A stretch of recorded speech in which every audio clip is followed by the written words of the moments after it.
Surashree Rahane, and today I will be taking you through my life's journey of how a physically challenged girl coming from the rural background could have it all, whatever she wanted.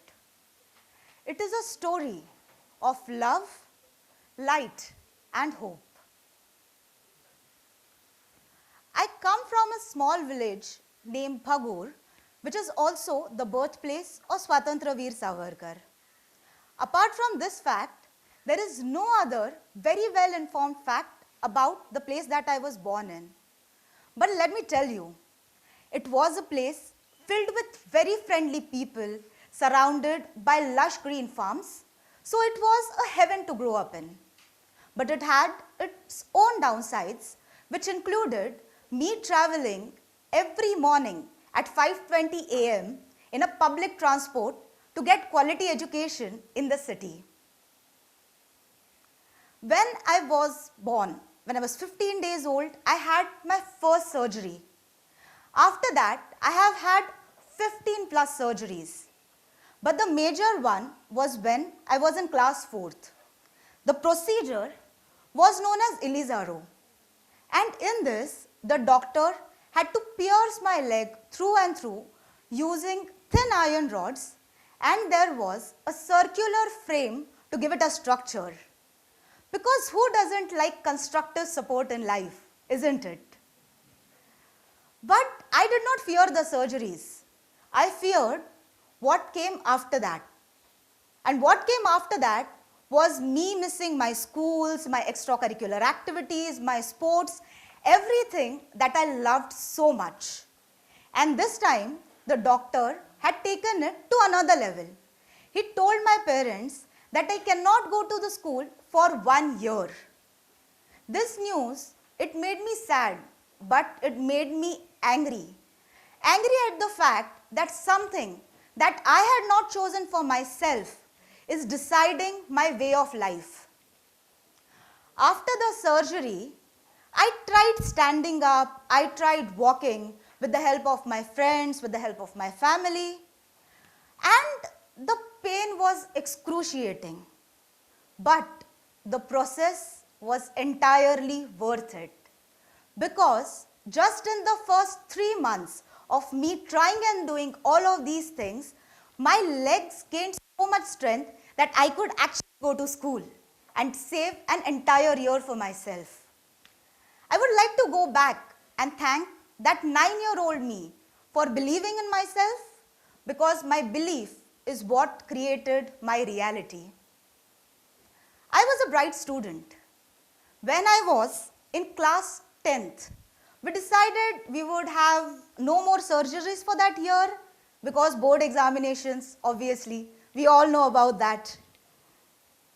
But sometimes things don't go as planned. During that time, my father, he suffered a major paralysis attack. I was naturally very disturbed. I would go to meet him in hospital every single day. But when I would ask him how he was feeling, he would always tell me that he was feeling great, more so spirited, because he saw me. He would ask me about my studies, my singing, my swimming. And this is something that I did not realize that time. But I was getting motivated by him every single day in small doses. In this God-forsaken situation, they had to shift him to a bigger hospital in a different city. I would go, I would meet him, but the thing that would surprise me the most is how he was his own champion, is how he did not declare himself to be a victim of this particular situation. And that is how I started my journey of being my own champion.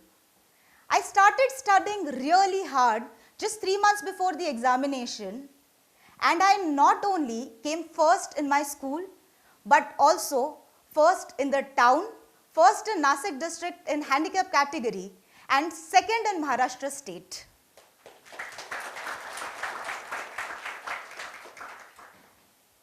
And by then, I knew there were some of the things that I can dream of because I had it in me to follow up on the dream and achieve them. And I had a dream college, and that is how I landed here in College of Engineering, Pune.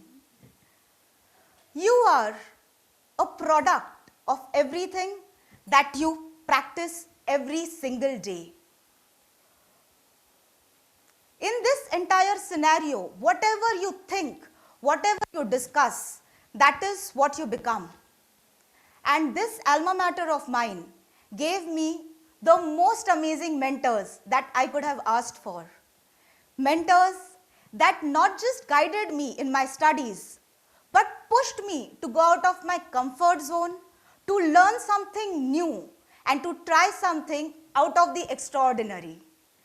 With their push, I attended various business seminars. I was also one of the student head for the Business Incubation Center. I was selected as one of the students in India's first MIT Design and Innovation Workshop, and I also won the Leader of the Year award in my graduating year. So you would think that my CV is pretty strong and it would have been easy for me to get a job, right? Wrong. After doing all of these things, when I would go to the last interview with every organization, the only question that would hamper the entire process was how would I commute on a daily basis and how would I travel to cities across the country because all of the jobs expected that. It seemed like all of the odds were stacked against me. But in the final days when I was trying so hard, I got an amazing opportunity to work in a managerial position in a startup MNC. It was not a very fancy paying job, but being a startup, I got to learn a lot on the job. I got to learn about the different business functions, and thus my interest in knowing about businesses grew. I decided that now I want to go for higher education. And by this, I knew what the mission of my life was supposed to be. And it was learning from the best, being one of the best resources for the industry, and giving back to the society what the society had given me in a more meaningful way. When all of these things were happening, one of my college friends, a very good friend, asked me to get married to him. I said yes, and our marriage was televised by an international channel on an international TV show mentored by Sabya Sachi. So as I told you guys before, right, I have always had amazing mentors. During my MBA, the fire inside me was burning bright. I wanted to do something outside the box. I wanted to do something for the people. And the first thing that I did was make a film on the LGBTQ community. This film won many awards, but at the same time, we got a lot of threats, a lot of messages because it was a sensitive topic.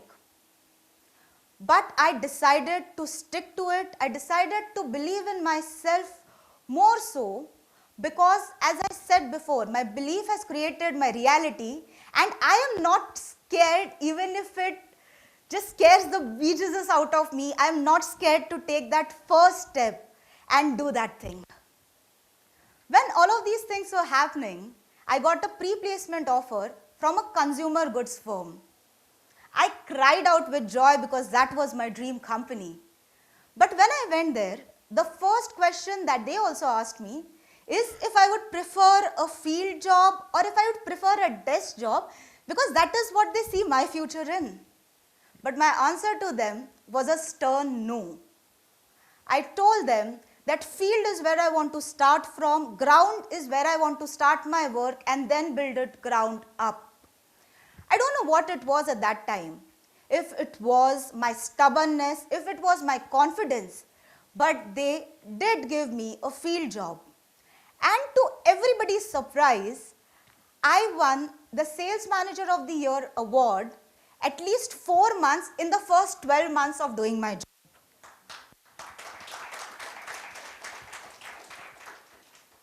I am currently leading the education sector for one of the IT giants in India.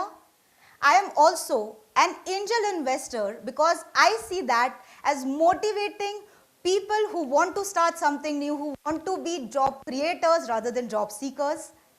I am also an on and off actor sometimes, and I am an ambassador of a women leadership group based out of Nasik, which has 200 plus successful female entrepreneurs. And that is it with having dreams, right? Once you complete them, you have to move on to your next story. You have to move on to your next dream.